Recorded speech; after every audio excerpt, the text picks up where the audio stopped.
আমি শুধু চেয়েছি তোমায়। পর্ব সংখ্যা ৩৬, লেখনীতে সুরাইয়া রাফা। বিস্তৃত নীল অন্তরিক্ষ জুড়ে ধূসর মেঘের আচ্ছাদন। কেশগুচ্ছের ন্যায় তরঙ্গিত মেঘমালায় গুমট হয়েছে ঈশানকোণ। ঝিমঝিমে নিরিবিলি নীলাচল যেন আসন্ন প্রলয়ের পূর্ব উদ্দীপন। উত্তাল জলরশির উপচে পড়া গর্জনের পথ ধরে আগত সাই সাই করা বৈরী বাতাসের বনফুলের মিষ্ট ঘ্রাণ। বোধহয় ঝড় আসবে শীঘ্রই। নিশানাবিহীন গভীর সমুদ্র ফুলে পেঁপে শান্ত সাবলীল ঢেউগুলো তুফানে রূপান্তরিত হচ্ছে ক্রমশ। উর্মিমালার ঝপাত ঝপাত আঁচড়ে প্রতি মুহূর্তে সিক্ত হচ্ছে সমুদ্রকোলের শুষ্ক বেলাভূমি। আশ্রে পড়া সেই ঢেউয়ের তালে ভেসে আসছে কত কি। ফুলেট, পুরনো আসবাবপত্র, ক্রুজ শিপের ভগ্নাংশ, সেই সঙ্গে সদ্য গুলিবিদ্ধ হয়ে মারা যাওয়া একটা তরতাজা শঙ্খচিল। সমুদ্র গহীনের জলদস্যুগুলো বোধহয় তীরের সন্ধানে মরিয়া। গুলিপ্রাপ্ত নিথর প্রাণটা তার জলজান্ত প্রমাণ। মেঘের গুড়গুড় আওয়াজ বেড়েই চলেছে ক্রমশ। ক্যাফের মাঝে যদিও সেই শব্দ ক্ষীণ, বাইরের গুমট ঝড়ো আবহাওয়া অনুমানযোগ্য নয়। মাত্র কয়েক মুহূর্ত শূন্য মস্তিষ্ক আর অসার শরীরের একচ্ছ বশ্যতা স্বীকার করে নিয়েছিল ঈশানী। আবেগের প্রকোপে খই হারিয়ে ডুব দিয়েছিল মরীচিকায়। নির্লিপ্তে গ্রহণ করেছিল অপ্রিয় পুরুষের বন্য স্পর্শগুলো। মিঠা মিঠা অনুভূতির লহমায় হৃদয়হীন মানবটি চোখ বুজেছিল আবেশে। তবে অমৃত সুধাপানের এই অপার্থিব মুহূর্তটুকু স্থায়ী হলো না বেশিক্ষণ। অধর জুড়ে দংশন পরবর্তী মুলায়ম পরশ অনুভূতি হওয়ার পরপরই আকাশের কোল ঘেঁষে ধেয়ে আসা বজ্রপাতের তীক্ষ্ণ আওয়াজে আচমকা সম্মতি ফিরে পায় ঈশানী। বিষাক্ত তীরের ফলার মতো মস্তিষ্কে গেড়ে বসেছে অগ্রাসন। অপরাধ বোধের তরঙ্গোচ্ছ্বাসে মুহূর্তে ঝাঁকুনি দিয়ে ওঠে সর্বাঙ্গ। শরীর ছাপিয়ে পেলাও হৃৎপিণ্ড খামচে ধরে সেই প্রকম্পন। সঙ্গে সঙ্গে বিদ্যুৎ স্পৃষ্টের ন্যায় এক ঝটকায় নিজের থেকে ঠেলে সরিয়ে দেয় মাফিয়া বসকে। রিজেকশন। বুঝে উঠতে কিয়ৎক্ষণ সময় লাগলো অ্যারিসের। তার মাতাল মাতাল লাগছে ভীষণ। বোধহয় নিজের মাঝেই নেই, যার দরুন তৃষ্ণার্থ চাতকের ন্যায় শূন্য অভিব্যক্তি ধারণ করেছে নীলাক্ষীর পানে। পৈশাচিকতা এখন ধরা দেয়নি অস্তিত্বে। ওর দ্বিধাহীন দৃষ্টি অবলোকন করে ঠোঁট ভেঙে ডুকরে কেঁদে উঠল ঈশানী। অঝরে অশ্রু বিসর্জন দিয়ে ভীষণ অস্বস্তি নিয়ে ভঙ্গুর গলায় বলে উঠল, এটা কেন করলেন? কিভাবে করলেন? Was I being very rude? Mafia বসের দ্বিধাহীন জবাবের পাছে মুখের সাহায্যে বিদ্রুপ করে উঠল ঈশানী। বেরিয়ে এলো অপারক দীর্ঘশ্বাস। জড়ানো গলায় বলল, আমাকে চুমু খাওয়া কিংবা গভীর স্পর্শ করার কোনো এখতিয়ার নেই আপনার। আমি পবিত্র, আর আপনি সর্বদা সীমালঙ্ঘনকারী এক নিষ্ঠুর পাপী অস্তিত্ব। তাহলে কেন বারবার দুর্বল করেন আমায়? মেয়েটার বলা প্রতিটি বাক্য ছিল অ্যারিসের বুকে নিক্ষিপ্ত হওয়া জ্বলন্ত আগ্নেয়াস্ত্র, যা মুহূর্তেই মাফিয়া বসকে হিংস্র পিশাচে রূপান্তরিত করে ছাড়ল। দুই হাত মুষ্টিবদ্ধ করে পছন্দের নারীর সম্মুখে দাঁড়িয়ে নিজেকে সামলানোর পায়তারা চালালো অ্যারিস। দাঁতে দাঁত পিষে জানালো, আমি সব পারি। না, আপনি পারেন না। মাফিয়া বস বলে কারোর মনে হস্তক্ষেপ করার কোনো অধিকার নেই আপনার। কথা শেষ করে কাউন্টার থেকে নেমে পড়ে ঈশানী। কোনোরূপ প্রতিউত্তর কিংবা বাক্যের আদান প্রদান না করে কাঁধের টোট ব্যাগটা নিয়ে জোর কদমে অগ্রসর হলো সম্মুখে। তৎক্ষণাৎ সরু বাহতে অনুভূতি হলো বলিষ্ঠ হাতের টান। সহসা পেছনে ঘুরল ঈশানী। ওর পানে অগ্নিদৃষ্টি নিক্ষেপ করল অ্যারিস। চোখের মাঝে ভয়াবহ কর্তৃত্ব ধরে রেখে বলল, আমি সেটাও পারি। আমার না হলে তোমার অস্তিত্ব স্বয়ং তোমারও নয়। হতভম্ব চিত্তে স্থির দাঁড়িয়ে রইল ঈশানী। ধূসর বাদামি চোখ দুটোর মাঝে দৃষ্টি স্থাপন করে মনে মনে আওড়ালো, বিকেলের সেই মানুষটা কোথায় হারিয়ে গেল হঠাৎ? ব্লাডি বিস্টটাকে বিশ্বাস করে এত দূর চলে আসে খুব বড় ভুল করিনি তো আমি? মনের অভিব্যক্তিতে বিতৃষ্ণ হয়ে অস্ফুট স্বরে বলে ওঠে, মনস্টার, ইয়োর মনস্টার। অ্যারিসের প্রতিউত্তরে এক মুহূর্ত স্তব্ধ হলো ঈশানী। অশুভ অনুভূতির মিশেলে ধরাশায়ী হয়ে ফের ছুটতে চাইল শব্দবহর। তবে ফুরসত পেল না আর। দুজনার অকৃত্রিম যাতনার কয়েক ন্যানোসেকেন্ডের মাঝে আকস্মাৎ ব্যালেন্স হারিয়ে ঈশানীর বুকের ওপর হুমড়ি খেয়ে পড়ল অ্যারিস। পরপর বুলেটের আঘাতে চূর্ণ বিচূর্ণ হলো কাচের দেওয়াল। স্নাইপারগুলো বিভৎস আওয়াজে প্রকম্পিত হয়ে উঠল আকাশ পাতালের মধ্যবর্তী ভূঅঞ্চলে। অ্যারিসের হঠাৎ জায়গা পরিবর্তনে হৃদয় জুড়ে কুমুট এক জলোচ্ছ্বাস বয়ে গেল ঈশানীর। ঘটনার আকস্মিকতায় হকচকিয়ে দু হাতে সামলে ধরল মাফিয়া বসকে। সঙ্গে সঙ্গে তাজা রক্তপ্রবাহ ঝুপ ঝুপ করে ভরে উঠল রমণীর ছোট্ট করতল। রক্তাক্ত হাতের মাঝে দৃষ্টি বোলাতেই দুনিয়া দুলে উঠল ঈশানী।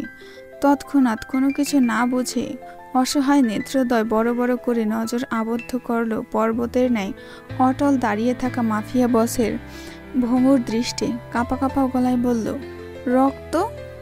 ঈশানের কথায় নিজের বাহুতে দৃষ্টিপাত করে অ্যারিস। হিংস্রতায় দুই চোখ ধাঁধিয়ে ওঠে তার। চোয়াল শক্ত করে বলে, গড ড্যাম ইট! হতবিহ্বল ঈশানী। ঘটনার আকস্মিকতায় থরথর করে কাঁপছে তার নাজুক শরীরের প্রতিটি কোষ। ফাঁকা মস্তিষ্ক জুড়ে উদ্ভব হয়েছে আড়ষ্টতার। সেইভাবে প্রকম্পিত চিত্তে শুধালো, কি হয়েছে? আপনার গুলি লেগেছে? জবাব দিল না অ্যারিস। যেন চিরাচরিত থমথমে সেই python leader, Russian most wanted mafia terrorist, আন্ডারওয়ার্ল্ডের হার্টলেস্ট ব্লাডি বিস্ট রিস্কা। তেমন করেই তীক্ষ্ণ দৃষ্টি বোলালো নিজের গুলিবদ্ধ বাহুতে। অতঃপর অনুমতির ধারে কাছে না গিয়ে একটানে কেড়ে নিল ঈশানীর গলায় পেঁচানো ওড়নাটা। অ্যারিসের কাণ্ডে খানিক ভরকালো ঈশানী। ধরফরিয়ে উঠে বলল, কি করছেন? অ্যারিস নির্বাক। ফিনফিনে সুতির আস্তরণে নিজের রক্তাক্ত বাহুটাতে বাঁধতে বাঁধতে শব্দ ছুড়ল, জায়গাটা সেফ নয়, তোমাকে এক্ষুনি যেতে হবে। যাব মানে? আপনার গুলি লেগেছে এই অবস্থায়? কণ্ঠজুড়ে ভাঙা ভাঙা অসহায় এক অভিব্যক্তি। যেন অ্যারিসের ব্যথায় ক্ষতবিক্ষত স্বয়ং ঈশানীয়। ওর পানে তাকালো না অ্যারিস। শত্রুপক্ষের গরিলা কৌশল আঁচ করতে পেরে জলদি কানে গুজল এয়ারপড। ওয়েস্ট বেল্টের মাঝে আটকে থাকা রিভলভারটা বের করে ভেতরে বুলেট লোড করতে করতে কাউকে কঠোর আদেশে বলল, বি অ্যালার্টস, পাইরেটস আর হেয়ার। তৎক্ষণাৎ সাদা পোশাকধারী গার্ডসরা এসে ঘিরে ফেলল ক্যাফের চারিপাশ। বাজ পাখির ন্যায় সচকিত দৃষ্টি ফেলে সমুদ্রের পৃষ্ঠে ফাঁকা গুলি ছুড়ে নিশ্চিত করল নিজেদের পুঙ্খানুপুঙ্খ নির্ভীক অবস্থান। প্রবল বর্ষণের ঝাপসা দৃষ্টিসীমা। সন্ধ্যা নামার আগেই কালো হয়ে এসেছে ধরিত্রী। এর মাঝে আরেক দফা গুলির আওয়াজে আঁতকে উঠল ঈশানী। ব্যতিগ্রস্ত হয়ে চোখ মুখ খিচে খামচে ধরল অ্যারিসের শার্ট। ক্ষান্ত হলো না অ্যারিস। তাড়াহুড়ো রিভলভার লোড করতে করতে একা একাই রাশিয়ান ভাষায় বিড়বিড়ালো সে, বুইট বি স্ট্রামস, বি ফাস্ট। দোষটা আসলে অ্যারিসের। ঈশানীর সঙ্গে একান্তে সময় অতিবাহিত করবে বলে কোনরূপ সেলফ গার্ডসের কথা মাথায় আসেনি। এমনকি রিভলভারটা পর্যন্ত আনলোড। দায়িত্বের স্বার্থে গার্ডসদের কয়েকটি টিম সাদা পোশাকে এলেও তাদেরকেও থাকতে বলেছিল নিরস্ত্র। কারণ এই নৃশংসতাকে ঘৃণা করে ঈশানী। কিন্তু নৃশংসতা যে অ্যারিসের রক্তে মিশে, চাইলে কি এত সহজে দূরীভূত করা সম্ভব? বোধহয় না। অ্যারিসের কর্মকাণ্ড পর্যবেক্ষণ করে উদ্গ্রীব হয়ে বলল ঈশানী। ক্রন্দিত স্বরে বলতে লাগলো, কি করছেনটা কি? আপনার হাত কাঁপছে তো, এক্ষুনি হসপিটালে যাওয়া প্রয়োজন। আমার ভয় করছে, প্লিজ চলুন। শত্রুদের মোকাবেলায় কখনো পিছু হটে না অ্যারিস। ওদের প্রত্যেকটাকে গুলির আঘাতে ধরাশায়ী করে মারব, তবেই এই জায়গা ত্যাগ করব আমি। একটা নির্বাক প্রাণীকেও ছাড়ব না আজ। আর যদি আপনি মরে যান? সর্বদা ভীত স্বতন্ত্রী মেয়েটা আজ নির্দ্বিধায় একের পর এক প্রশ্ন করে যাচ্ছে মাফিয়া বসকে, যেন খুব কাছের সে। অবশ্য কথাটা ভুল নয়। সেই শুরু থেকেই ক্রমান্বয়িক বিপদ, নৃশংসতা কিংবা গন্তব্যহীন বিভীষিকা, এই সবই ছিল দুজনের কাছাকাছি আসার মূল হেতু। নো অফেন্স, কারো কিছু যায় আসে না। মাফিয়া বসের অনুভূতিহীন নির্জীব প্রতিউত্তর। পরপরই এক হাতে রিভলভার আর অন্য হাতে ঈশানীর সরু কবজিটা মুঠোবদ্ধ করে ক্যাফে থেকে বের হওয়ার জন্য সম্মুখে পা বাড়ালো অ্যারিস। অভিমানী আর গ্লানি একীভূত হয়ে দলা পাকিয়েছে গলায়। আড়ষ্টতার অদৃশ্য শেকলটা পেঁচিয়ে ধরেছে কণ্ঠনালী। ফলস্বরূপ বাক্য বের হলো না মুখ থেকে। কেবল মনে মনে ভাবতে লাগলো, আপনার কিছু হলে না চাইতেও যন্ত্রণায় দগ্ধ হই আমি। ভুলে যাই নিজের সমস্ত আত্মসংযম। এটা কি যায় আসা নয়? বৃষ্টি স্নাত লন জুড়ে সশস্ত্র মাফিয়া বাহিনীর নির্ভব অবস্থান, ক্যাফের পেছনে আক্রমণে আগ্রাসী শত্রুপক্ষ। একের পর এক গুলি বর্ষণে বিদ্যুৎ স্পৃষ্টের মতো ক্ষণে ক্ষণে উজ্জ্বল হয়ে উঠছে চারিপাশ। তীক্ষ্ণ বারুদের গন্ধে ঝলসে যাচ্ছে নাসারন্ধ্র। তুমুল বর্ষণের মাঝে ঈশানী সমেত বাইরে বেরিয়ে এলো অ্যারিস। এর আগে যখনই হাত ধরেছে অ্যারিস, ঈশু খেয়াল করেছে ওর হাতগুলো বরফ পিণ্ডের মতো শীতল সবসময়। অথচ আজ বৃষ্টির মাঝেও সমগ্র করতল জুড়ে ভয়াবহ রকমের উত্তাপ, যেন ধোয়া আঠা জ্বলন্ত আঙ্গার। এত কিছুর মাঝে ঈশানী অনুমান করল বোধহয় জ্বর এসেছে অ্যারিসের। লনের দিকে এগিয়ে এসে ঈশানীর হাতটা আস্তে করে ছেড়ে দেয় অ্যারিস। সামনে দাঁড়িয়ে থাকা দুজন বিশ্বস্ত গার্ডকে উদ্দেশ্য করে বলল, যত দ্রুত সম্ভব এখান থেকে সরিয়ে নাও ওকে। জীবন্ত পুতুলের ন্যায় মাথা নাড়িয়ে হ্যাঁ জানালো তারা। নিষ্ফল কদমে এগিয়ে এলো ঈশানীর পানে। মাথার উপর ছাতা তুলে ধরে গম্ভীর স্বরে বলল, চলুন। এখনো নির্বাক দাঁড়িয়ে ঈশানী। বহু কসরত করেও কণ্ঠনালীর জড়তা কাটানো গেল না। সহসা গুটি গুটি কদমে এগোতে লাগলো গার্ডসদের সঙ্গে। তখনই গার্ডসদের উদ্দেশ্য করে পেছন থেকে আরেক দফা বাক্য ছুড়ল mafia boss, by the way, don't touch her anymore. অ্যারিসের হাস্কি স্বরটা কর্ণগোচর হতেই থমকালো ঈশানী। এক মুহূর্ত সময় নষ্ট না করে ছাতা থেকে বেরিয়ে উদ্ভ্রান্ত কদমে মাফিয়া বসের পানে ছুটে এলো নীলাম্বরী। শূন্য অভিব্যক্তি নিয়ে মেয়েটার নীল চোখের সঙ্গে দৃষ্টির মিলন ঘটালো অ্যারিস। বৃষ্টিতে ভিজে ঠোঁটের নিম্নভাগে জলজল করছে তার কুচকুচে কালো তিলক। নিগুড় দৃষ্টি স্থাপন করে সেই অপার্থিব পুরুষালী চিবুকের বেমালম অনামিকা ছোঁয়ালো রমণী। অতঃপর তীব্র বর্ষণ, বিধ্বংসী আবহাওয়া, জীবন মরণ সন্ধিক্ষণ সবকিছু উপেক্ষা করে আকস্মাৎ উচাটান চিত্তে জড়িয়ে ধরল পর্বতের ন্যায় শটান দাঁড়িয়ে থাকা জীবন্ত অশরীরীকে। নির্বিকার অ্যারিস। বাড়িধারায় সিক্ত নারীদেহের প্রতিটি ভাঁজ পুঙ্খানুপুঙ্খ অনুভব হচ্ছে শরীরে। সৌষ্ঠব বক্ষ মাঝে মোমের ন্যায় লেপ্টে আছে প্রিয় রমণীর তুলতুলে মোলায়েম একজোড়া নারী উপত্যকা। সবকিছুকে পাথরের ন্যায় উপেক্ষা করে গেল সে। ঈশানীর নিকট থেকে চোখ সরিয়ে ফের কঠোর আদেশ করল গার্ডসদের, নিয়ে যাও। তখনই অবাধ্য বালিকার ন্যায় এদিক ওদিক মাথা নাড়ে ঈশানী। না জানিয়ে বলল, আমি যাব না, গুলি লেগেছে আপনার, মরে যাচ্ছেন আপনি। এই অবস্থায় আপনাকে ফেলে কোথাও যাব না আমি, কোথাও না। ওদিকে গোলাগুলির আওয়াজ বেড়েই চলেছে ক্রমশ। কখন কোন অঘটন ঘটে যায় অনুমান করা দুষ্কর। অজ্ঞতা। ঈশানীর কথায় বিন্দুমাত্র কর্ণপাত করল না অ্যারিস। নতুন উদ্যমে গার্ডসদের ইশারা করে অনুভূতিহীন গলায় বলে ওঠে, নিয়ে যাও। কিন্তু বস, না মানে টাচ না করে। মাফিয়া বসের থমথমে মুখায়ও পরখ করে বাক্য সম্পূর্ণ করার সাহস পেল না গার্ড। পরবর্তী আদেশের অপেক্ষায় চেয়ে রইল নির্বাক। নাজুক রমণীর লতানো শরীরটা লেপ্টে আছে বুকের মাঝে। সেভাবেই ধরে স্থির চোখ বুঝল অ্যারিস। তপ্ত একটা দীর্ঘশ্বাস ছেড়ে মুঠোবদ্ধ করে নিল খড়খড়ের শক্ত করতল। পেছনে ধেয়ে আসা দুটো আক্রমণকারী পেটানো বুকে পরাপর গুলি নিক্ষেপ করে দুর্যোগ বাক্যবান ছুড়ল, পারমিশন গ্রান্টেড। মাফিয়া বসের আদেশ কার্যকর হওয়ার পরক্ষণে দুজন গার্ড এসে নিয়ে গেল ঈশানীকে। দুদিক থেকে ওর নরম বাহু আঁকড়ে ধরে টেনে সরালো অ্যারিসের থেকে। বহু জোর জবরদস্তিতে আলাদা হলো দুটো শরীর। বলবান গার্ডদের সঙ্গে টানা হেঁচড়ায় না পেরে ছটফট করে চেঁচিয়ে উঠল মেয়েটা, যাব না আমি। অ্যারিস, শুনছেন? আমি যাব না। আপনার গুলি লেগেছে, আমি আপনাকে ফেলে কিছুতেই যাব না। ক্রন্দনরত মেয়েটার তীব্র আহাজারি শোনার এক মুহূর্ত ফুরসত হলো না অ্যারিসের। বুকের মাঝ থেকে ঈশানীকে সরিয়ে নেওয়ার সঙ্গে সঙ্গে উদ্ভাসন ঘটল পৈশাচিকতার। চোখের মাঝে আগ্নেয়গিরির দাবানল জ্বালিয়ে একের পর এক ধাতব বুলেটের কষাঘাতে বিদীর্ণ করতে লাগলো শত্রুপক্ষের নির্ভীক বক্ষপিঞ্জর। বাড়িধারার একচ্ছ প্রবাহের সঙ্গে রক্তের একাগ্রতা যেন হার্টলেস মাফিয়ার পৈশাচিক নৃশংসতার উদ্ভাবন। অথচ দূর থেকে ভেসে আসা সাকুরার হৃদয় বিদারক কান্নারা ক্রমশ মনোযোগ কেড়ে নিচ্ছে ওর। বারবার লক্ষ্যচ্যুত হয়ে যাচ্ছে নিশানা। অদৃশ্য হাওয়ায় অন্তিম মুহূর্তে এসে সাকুরা বলে উঠল, যায় আসে, আপনি মরে গেলে আমার যায় আসে। জানি না কেন, কোন অদৃশ্য পিছুটানে বাধা পড়েছি আমি। কিন্তু আপনার জন্য আমি যন্ত্রণা অনুভব করছি, শুনতে পাচ্ছেন? এক মুহূর্তের জন্য থমকালো অ্যারিস। মনে মনে ভাবল, সত্যিটা জানলে তুমি আমাকে আরও বেশি ঘৃণা করবে হয়তো, অথচ না জেনেই অদৃশ্য পিছুটান অনুভব করছো। Is it destiny? সঙ্গে সঙ্গে বজ্রপাতের আওয়াজে প্রকম্পিত হলো ধরণী। মেবি। গর্জে ওঠা আকাশের পানে চেয়ে ছোট্ট শব্দটা উচ্চারণ করল অ্যারিস। ফের শত্রুদের ধরাশায়ী করতে ব্যতিগ্রস্ততা হয়ে পড়ল মাফিয়া বস। সন্ধ্যা হয়েছে বহুক্ষণ। আকাশ জুড়ে ফেরারি পাখিদের ঘরে ফেরার ঢল। ঈশানীও ফিরল বৃষ্টিতে কাক ভেজা হয়ে। দুরু দুরু বুকে বাড়ি ফিরল সে।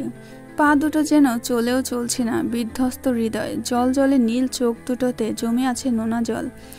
শীতের তোরে তীর তীর করে কাঁপছে সর্বাঙ্গ। দুই হাতে কোনো মতে ভেজা শরীরটাকে আঁকড়ে ধরে মাত্রই ঘরের দুয়ারে পা দিয়েছে মেয়েটা। উদ্দেশ্য সবার দৃষ্টির অগোচরে তাড়াহুড়ো করে রুমের দিকে এগিয়ে যাওয়া।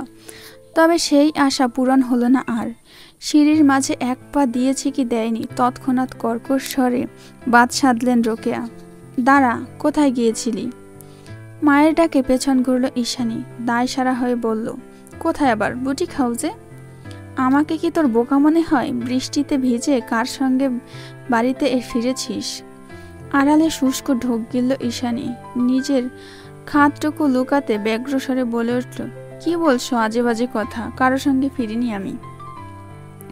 কথাটুকু শেষ করে তাড়াহুড়ো সিঁড়িতে পা চালিয়ে চলল ঈশানী। তৎক্ষণাৎ পেছন থেকে কথা ছুড়লেন রোকেয়া। তাহলে বৃষ্টিতে ভেজলি কি করে? আর তোর ওড়নাই বা কোথায়? পুনরায় থমকালো ঈশানী। মায়ের অযাচিত কথায় মনে পড়ে যায় তখন অ্যারিস কেড়ে নিয়েছিল ওর ওড়নাটা। সহসা জুৎসয় উত্তর দিতে না পেরে আমতা আমতা করতে লাগলো মেয়েটা। সিঁড়ির অভিমুখে এগিয়ে এলেন রোকেয়া। মেয়ের পানে ক্ষুব্ধ দৃষ্টিপাত করে তিক্ত স্বরে বললেন, দুদিন বাদে মাহিনের সঙ্গে বিয়ে, আর এখন একটা গুন্ডা সন্ত্রাসীর সঙ্গে ঘুরে বেড়াতে একটিও লজ্জা লাগলো না তোর? ঘরময় ছক্কা হাঁকালো রোকেয়া প্রাচীর। মায়ের শেষ কথায় পুরোপুরি স্তম্ভিত হয়ে পড়ল ঈশানী। উষা আর নানি টিভিতে সিরিয়াল দেখছিলেন। ওপাশে উত্তেজনামূলক বিশেষ পর্ব রেখে তারাও ছুটে এলেন এবার। দেবরা অস্থির হয়ে শুধালেন, কি ও দে? সিঁড়িতে দাঁড়িয়ে থাকা অবস্থাতে নানির পানে তীক্ষ্ণ দৃষ্টিপাত করে ঈশানী। অতঃপর জিভের ডগায় শুষ্ক অধর ভিজিয়ে জোর গলায় বলে, আমি কোনো গুন্ডার সঙ্গে ঘুরে বেড়াইনি মা, খুব ক্লান্ত লাগছে, দয়া করে রুমে যেতে দাও। রোকেয়া চোখ গরম করলেন এবার। মেয়েকে এক হাত দেখিয়ে বললেন, আবারও মিথ্যা বলছিস? জিসান সব বলেছে আমাকে। একটা সন্ত্রাসী ছেলের সঙ্গে কিসের এত ঘনিষ্ঠতা তোর? জিসান আমার সঙ্গে কখনো যোগাযোগ করে না, অথচ তোমাকে কল করে ঠিকই এসব ভুলভাল কুৎসা রটিয়ে বেড়ায়। ভুলভাল? কোনটা ভুলভাল? আজ বুটিক হাউস ফাঁকি দিয়ে তুই ঘুরে বেরিয়েছিস ওই ছেলেটার সঙ্গে, তাই না? হৃদয়টা ভরে উঠল ব্যথায়। জিসান বরাবরই বন্ধুত্বের নামে বিশ্বাসঘাতকতা করে এসেছে, এবারও তার ব্যতিক্রম নয়। কিন্তু ঈশানীকে এভাবে হেনস্থা করে লাভ কি ওর? বিতৃষ্ণা দীর্ঘশ্বাস ছাড়ল ঈশানী। মায়ের অনাবরত লজ্জাদায়ক ভৎসনায় তীব্র প্রতিবাদ জানিয়ে বলল, সন্ত্রাসী বলা বন্ধ করো, অরণ্য কোনো সন্ত্রাসী নয়। দমলেন না রোকেয়া। নতুন করে ছুড়তে লাগলেন গা জ্বালানো বাক্যবহর। একটা সন্ত্রাসীকে সন্ত্রাসী বলছি, খুব গায়ে লাগছে?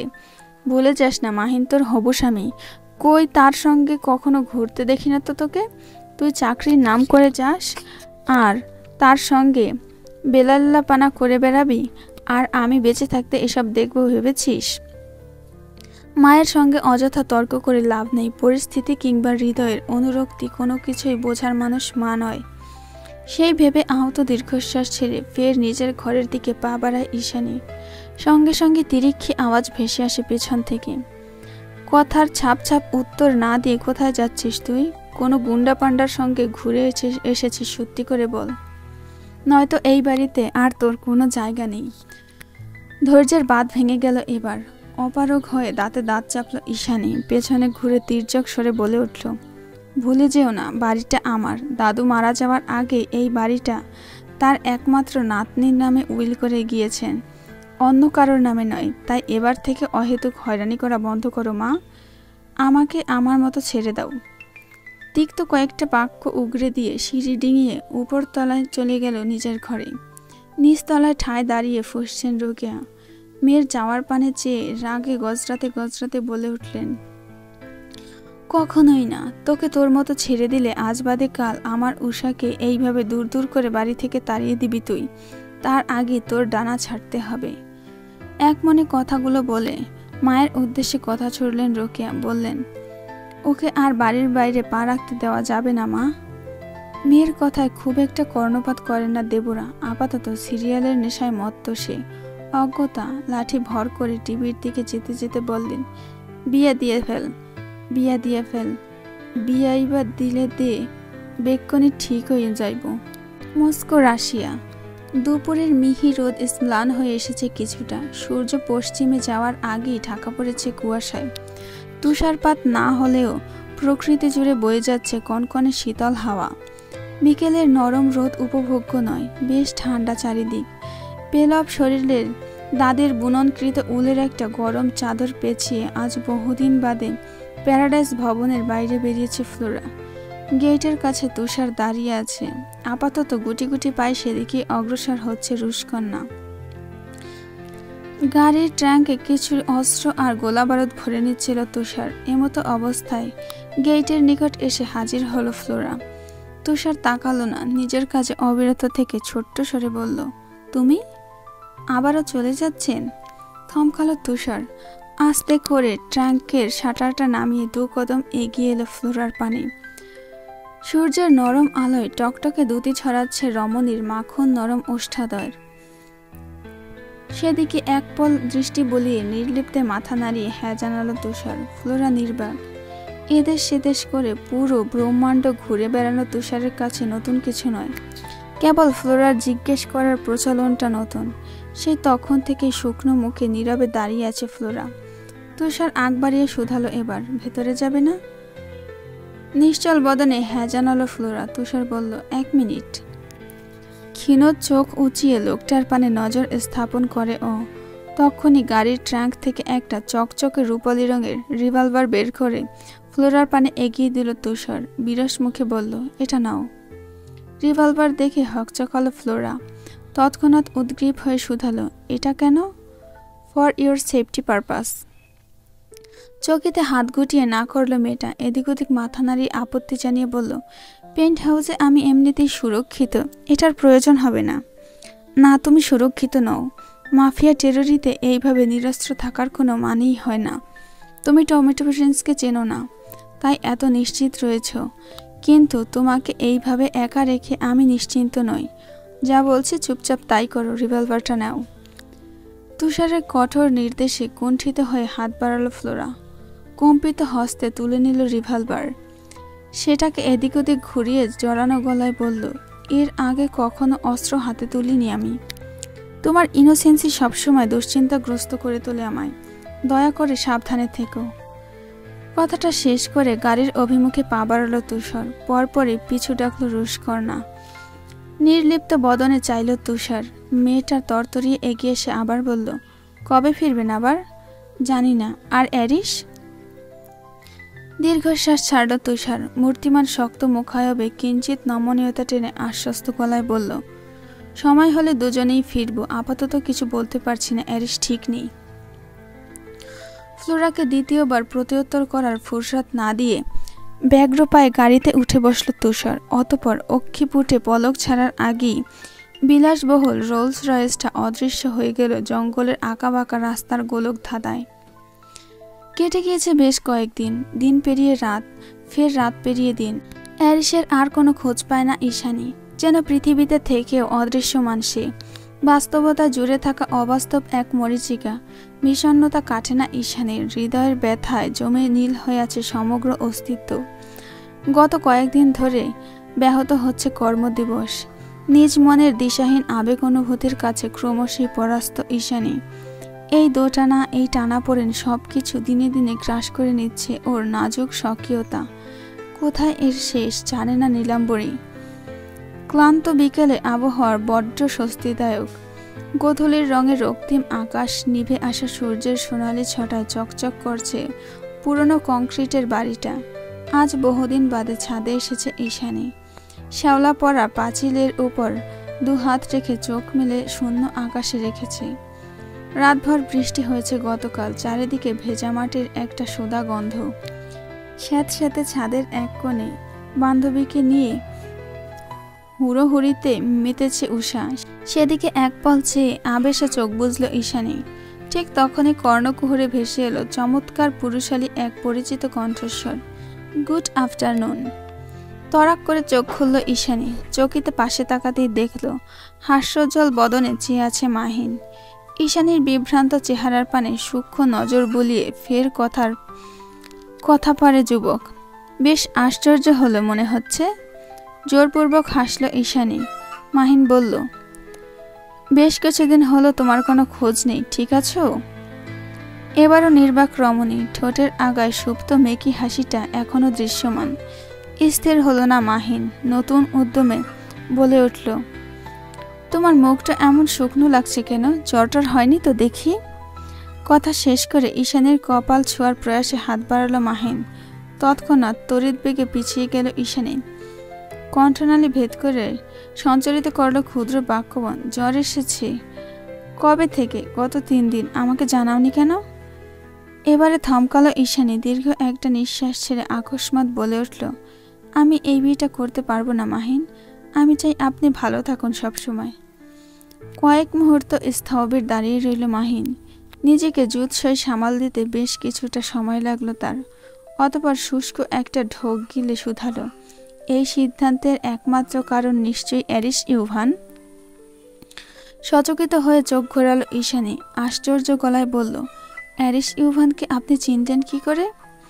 গুগল করেছি। তাছাড়া রাশিয়ান ব্রেড ভাগে কে না চেনে? কুণ্ঠায় চোখ নামালো রমণী। শান্তস্বরে বলল, অরণ্য আমাকে ছাড়বে না মাহিন। আর তুমি? কণ্ঠস্বর আহত শোনালো মাহিনের। তবুও স্থির কণ্ঠে জবাব দিল ঈশানী, ওকে ভোলা বোধহয় এই জীবনে সম্ভব নয়। ঈশানীর নির্লিপ্ত জবাবে হতবিহ্বল হলো মাহিন উদ্বিগ্ন স্বরে। কি বলছো আদৌ ধারণা আছে তোমার? ও একটা মাফিয়া টেরোরিস্ট। আবেগ, অনুভূতি, ভালোবাসা এগুলো ওর ধাঁচে নেই। জানোয়ারের চাইতেও হিংস্র ওর অগ্রাসন। এখন ও তোমার জন্য যা যা করছে সব ওর ভেনম অবসেশন। বাস্তবতা বোঝার চেষ্টা করো ঈশানী। ও একটা আধারের নিশাচার ছাড়া কিছুই না। তপ্ত শ্বাস ফেলে ঈশানী খোলা আকাশের পানে তাকিয়ে বলল, জানি, সব জানি, কিন্তু কি করব বলুন? ওই জানোয়ারটার রক্তে মিশে গিয়েছে আমার। চাইলেও ভুলতে পারছি না। এই বাস্তবতা, এই সাবলীল জীবনযাপন, সকল চাকচিক্য ছাপিয়ে ওই কালো দুনিয়ার নিষ্ঠুর মানবের জন্য হৃদয়ের দহন অনুভূত হচ্ছে সর্বক্ষণ। ওই মাফিয়াটাকে ছাড়া আমার নিগূঢ় চিত্ত কিছুতেই চাইছে না, আর কিচ্ছু না। রমণীর অবুঝ আবেগের কাছে বেমালুম হার মেনে নিল মাহিন। দীর্ঘশ্বাস ছেড়ে বলল, দুনিয়া, সমাজ, বাস্তবতা এসবের কথা ভাবছো একবারও? আদৌ এই পরিণয়ের কোনো স্বস্তিদায়ক পরিণতি দিতে পারবে মাফিয়া বস? আবার ভাবলেশীন ঈশানী নির্বিকার হয়ে বলল, আমার দুনিয়া, আমার সমাজ সবকিছু ওই খারাপ মানুষটাকে ঘিরে আবর্তিত মাহিন। পরিণতির কথা জানি না, তবে অরণ্য আমাকে কখনোই ছেড়ে যাবে না, এটা আমার বিশ্বাস। একটা টেরোরিস্টকে বিশ্বাস করতে ভয় করছে না তোমার? আপনি ভয়ের কথা বলছেন, সেটা বহু আগেই পার করে এসেছি আমি। তার মানে তুমি জেনে শুনে অন্ধকারে পা বাড়াবে, আঁকড়ে ধরবে একটা মরীচিকাকে? পুরো দুনিয়ার কাছে মরীচিকা হলেও আমার কাছে এক সমুদ্র অনুভূতির নাম অ্যারিস ইউভান। হ্যাঁ সূচক মাথা নাড়ালো মাহিন। মুখ গহ্বরে অবস্থিত শেষ লালাটুকু গলা ধরন করে নরম স্বরে বলল, আই আন্ডারস্ট্যান্ড। তবে তোমাকে নিয়ে সবসময় চিন্তিত থাকবো আমি। পাশ ঘুরে ঈশানী হতচকিত হয়ে শুধালো, আপনি সত্যি বিষয়টা এত সহজে মেনে নিয়েছেন? আমিও কারোর জন্য ঠিক এমনভাবেই অসহনীয় দুর্বলতা অনুভব করি ঈশানী। না বোঝার তো কিছুই নেই। তুমি জানো, গত কয়েকটা দিনে নিজের অনাগত বিয়ের সংসার নিয়ে কতই না স্বপ্ন দেখে ফেলেছি আমি। অপরাধ বোধে মুখশ্রী চুপসে একটুখানি হয়ে গেল ঈশানীর। মাহিনের ব্যথাতুর নেত্রদয় থেকে দৃষ্টি নমিত করে ফেলল সবেগে। আড়ষ্ট স্বরে বলল, আমি দুঃখিত মাহিন, আপনার মতো মানুষকে এভাবে ফিরিয়ে দেওয়ার খুবই লজ্জাজনক, কিন্তু কি করব বলুন, মনের বিরুদ্ধে যেতে পারছি না কিছুতেই। গিল্টি ফিল করতে হবে না, আমিও তো তোমাকে ফিরিয়ে দিয়েছিলাম একবার, তাও আবার বিয়ের দিন, সেই হিসেবে তুমি যথেষ্ট ভালো কাজ করেছো। বিনা বাক্যে দাঁড়িয়ে রইল ঈশানী, ওর সুশ্রী মুখপানে চেয়ে ম্লান হাসল মাহিন। কণ্ঠে ধাতস্থতা টেনে বলল, ভেতরের অনুভূতিকে ঠিক এভাবেই প্রাধান্য দেওয়া উচিত, নয়তো আমার মতো হারাতে হয়। I appreciate you. এক নিঃশ্বাসে কথা বলে চিলেকোঠার দিকে পা বাড়ালো মাহিন। যাওয়ার আগে শেষবারের মতো পেছনে ঘুরে বলে উঠল, বন্ধু ভাবতেই পারো, যে কোনো বিপদে নিঃসন্দেহে পাশে পাবে এই অধমকে। কথা দিচ্ছেন? দিচ্ছি। নীল নয়না, অপসরীর মতো সুন্দর চোখ তার, নিখুঁত তার অপার্থিব সৌন্দর্য, সেই মেয়েটাকে পেয়েও পেল না মাহিন। কেবল চিরতরে মুক্ত করে তাকে দিয়ে গেল নামহীন অজ্ঞাত এক প্রতিশ্রুতি, বন্ধু। মাহিন চলে গেল ভারী এক দীর্ঘশ্বাস ছেড়ে। অ্যারিসের ভাবনায় ডুব দিল ঈশানী। মনে মনে ভাবতে লাগলো, কোথায় সে? কতদিন হলো দেখা নেই। আচ্ছা, মানুষটা এমন কেন? যখন থাকে না তখন পুরো দুনিয়া জুড়ে নির্জীবতায় তার অস্তিত্ব, আর যখন ফিরে আসে তখন নিজের অস্তিত্বের জানান দিতে প্রলয় বাঁধিয়ে বিনাশ করে ছাড়ে সর্বত্র। ফ্লোরা, তুষার, মাহিন, ঈশানী সবার হৃদ মাঝারে আলাদা আলাদা করে একই সুর বেজে উঠছিল চোরাবালির দুটো লাইন। কেন লাগে শূন্য শূন্য বড়, তোমায় ছাড়া এত, তুমি কি তা বলতে পারো?